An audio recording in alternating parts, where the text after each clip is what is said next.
So most handmade sellers are working twice as hard for half the profit, all because they're guessing their prices.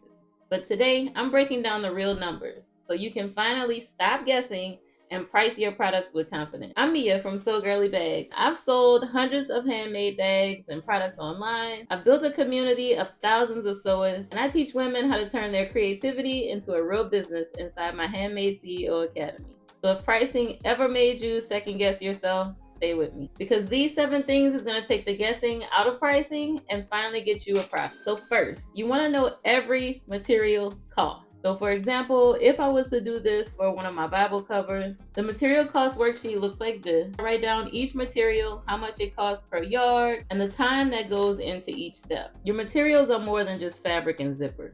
It's everything that goes into your product, even the small things. The thread spool, it counts. Your tags, your interfacing, your stabilizer, your packaging, they all count. Start tracking every supply. Keep your receipt or use a simple worksheet like I do. This helps you write down each material that's used in the product. So for my Bible covers, I have the quilted fabric. I also have the lace, the cotton fabric that I use for the sleeves. I have a bag tag that I put on it. Yes, I pay for those, so I have to include that little piece.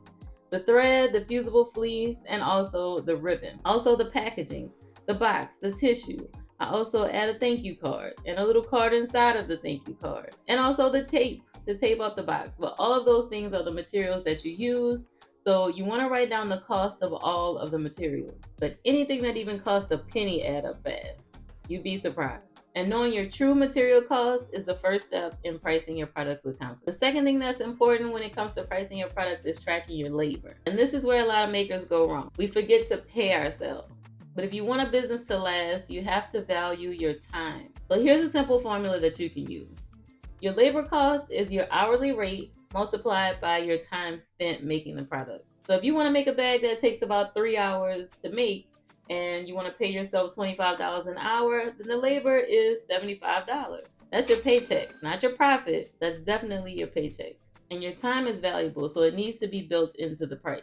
So what I like to do is on this same worksheet, I write down how long it takes to do each step, and that helps you come up with how long it takes to make the product. Based off of how much you want to pay yourself an hour, that lets you know how much is the labor.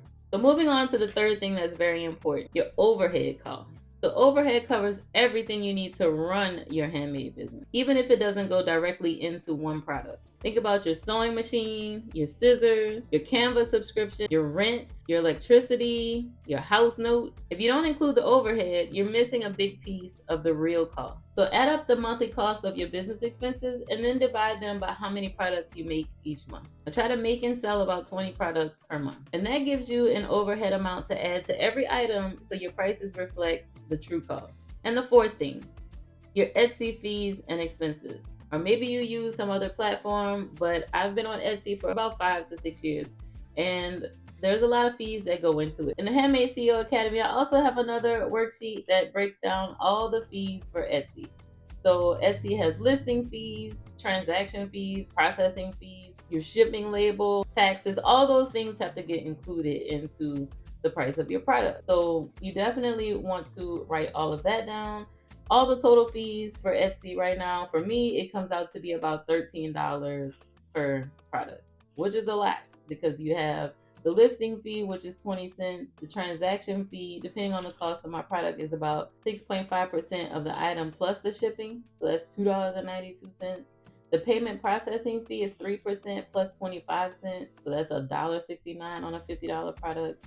And the shipping and postage is 2.5%, which is about $5.07. So yeah, all that comes up to about $13. So now you can just start adding it up in your head. Like a lot of the materials, how much that is, plus all of the fees, how much that is. So the fifth thing I want to talk about that's very important when pricing is to avoid some mistakes. That's why we're doing all of this, is to take the guesswork out of it and actually calculate. Try not to copy someone else's pricing, because what you purchase and the things you use that goes into your product is not going to be the same. Forgetting to include time or overhead, undervaluing your handmade quality, and not leaving room for profit or growth.